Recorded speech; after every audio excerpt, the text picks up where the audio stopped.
If you're wondering which laptops for coding are worth your money, stick around. After we run through each product, I'll give you my personal take. Would I buy it or would I skip it? No fluff, just my honest opinion. Let's get into it. Dell XPS 13-9345. This thing is so light and sleek, it might just float away, and the battery lasts longer than my last relationship, which is great for coding on the go. The downside is it's so stingy with ports, I had to buy a dongle for my dongle, and it has no discrete graphics, so don't even think about gaming after a long coding session. Would I buy it? Yes, because with over 14 hours of battery life, I could code from a mountaintop, and the beautiful OLED screen would make my buggy code look like a work of art. Lenovo ThinkPad X1 Carbon Gen 13 Aura Edition. This laptop is a beast for productivity, with its Intel Core Ultra 7 processor handling heavy multitasking like a champ. But the name is so long, it might have its own gravitational pull. It's so light you'll forget it's in your bag, but the 16GB RAM configuration is the bare minimum for a Copilot Plus personal computer, so future-proofing might be an issue. Would I buy it? Maybe, because it's a powerhouse for coding and ready for heavy multitasking, but I'd have to sell a kidney to afford the 32GB model. MSI GF63. This laptop can handle Android Studio and 1080p video editing without breaking a sweat, which is impressive for a budget gaming machine, but it gets hotter than a dragon's breath when you push it hard. It's a solid choice for programming, but don't expect to run the latest AAA games at max settings unless you enjoy playing a slideshow. Would I buy it? Yes, because it's a great bang-for-your-buck laptop that can handle both coding and casual gaming, and I'm all about that budget-friendly life. Gigabyte ARS Master 16. The OLED display on this thing is a stunner with its vibrant colors, and the keyboard is so satisfying to type on that I found myself writing code just for fun. But the software can be a bit buggy. With an Intel Core Ultra 9 and an NVIDIA Ray RTX 4080, this beast can handle pretty much anything you throw at it, from compiling massive projects to ray tracing your cat pictures, though it might be overkill for just coding. Would I buy it? No, because while it's a monster of a machine, it's like using a sledgehammer to crack a nut for most of my coding needs, and my wallet would cry itself to sleep.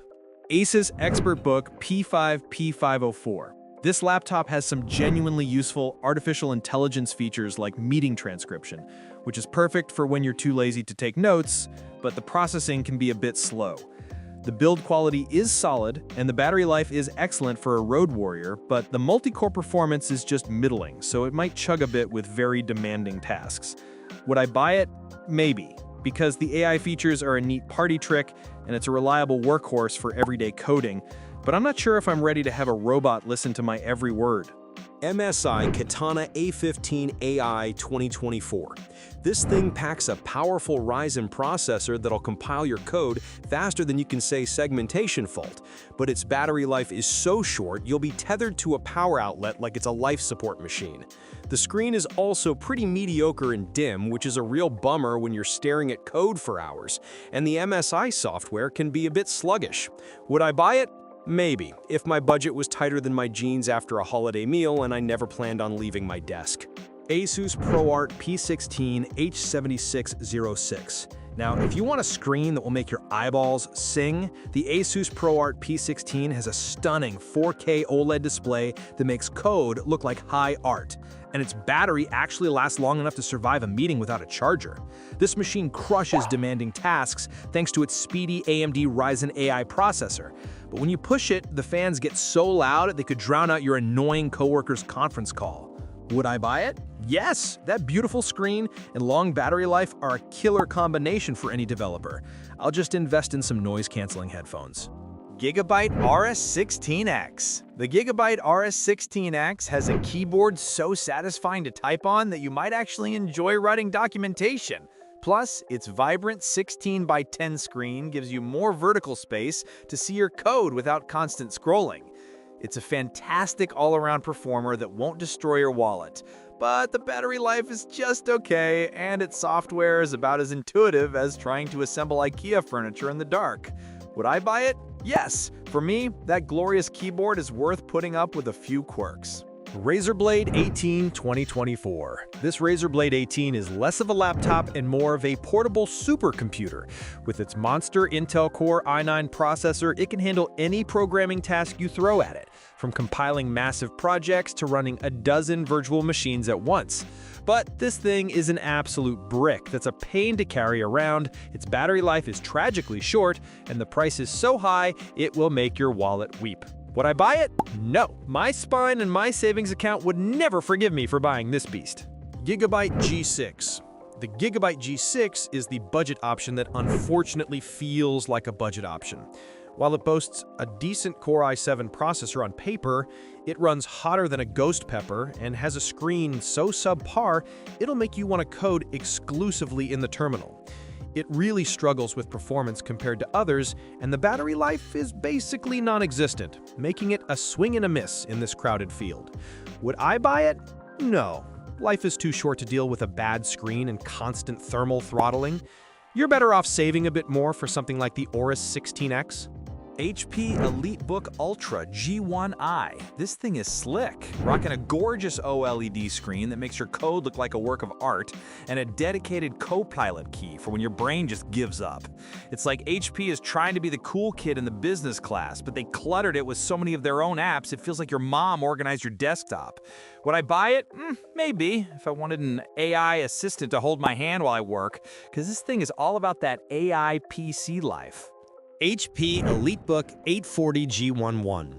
The 840 is the sensible older brother to the flashier laptops. It's got a super solid metal body, and you can cram it with up to 64 gigabytes of RAM, which is enough to run your code, 500 Chrome tabs, and probably a small country. But pushing this thing hard makes the CPU hotter than a dragon's sneeze, and the screen's color is so bland it might as well be in black and white. Would I buy it? Yes, if I needed a durable, no-nonsense coding workhorse that I can upgrade myself and don't care about a fancy screen. Microsoft Surface Laptop 7.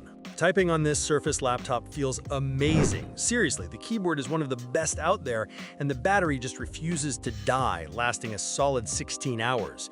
The big but here is the ARM processor. It's like buying a sports car, but you have to pray the specific brand of gas you need is available because not all your coding apps are going to work on this thing.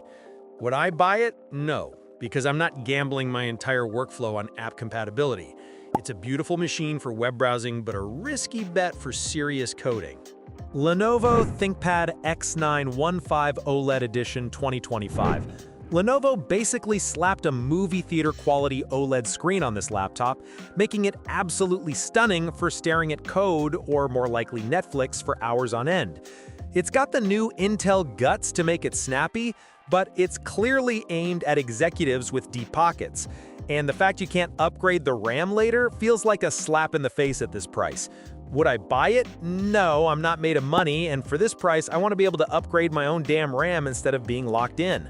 Apple MacBook Pro M4. The new MacBook Pro with the M4 chip is an absolute monster that compiles code so fast it feels like it's reading your mind. And the battery life is so long you'll forget what a charger even looks like. Of course, it's an Apple product, so it costs a fortune, and while the base M4 is great, they're always tempting you to spend just a little more for the Pro or Max chip, which you probably don't need but definitely want. Would I buy it? Yes, because as a developer, the combination of that raw power, insane battery life, and the Unix-based OS is just too good to pass up, even if my wallet is crying. Lenovo Legion Pro 7i Gen 10. This thing packs so much power with its Intel Core Ultra 9 processor and NVIDIA's RTX 50 series graphics that it could probably compile the entire internet in 5 seconds. The downside is this beast gets so hot under load, hitting 90 degrees Celsius, you could probably fry an egg on it while debugging your code. And the battery life is so bad, you'll need its giant 400-watt power brick with you at all times. Would I buy it? Maybe. If I wanted a portable space heater that also happens to be one of the fastest laptops on the planet for both coding and gaming. Lenovo ThinkPad T14s Gen 6. I swear this laptop runs on magic and unicorn tears because the battery just refuses to die, all thanks to that Snapdragon X chip. But, and this is a big but, it's an ARM-based processor, meaning some of your critical coding tools might throw a tantrum and refuse to run, or run so slowly in emulation you'll think you've gone back in time. Would I buy it? No, because I'm not playing Russian roulette with my development environment, and the fact that you can't upgrade the soldered RAM is a deal breaker for any serious programmer. Dell Precision 5690. This machine is an absolute unit for anyone into artificial intelligence development or data science. You can run huge local AI models on this thing without breaking a sweat. However, the base model screen is a depressingly standard 60Hz Full HD display, which on a premium workstation feels like Dell is personally insulting you.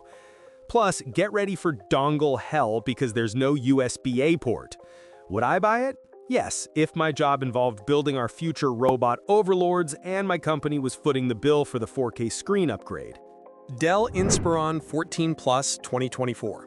This little guy is a snappy and efficient machine for your everyday coding needs, handling a ton of browser tabs and applications smoothly thanks to its new Intel Core Ultra 7 processor.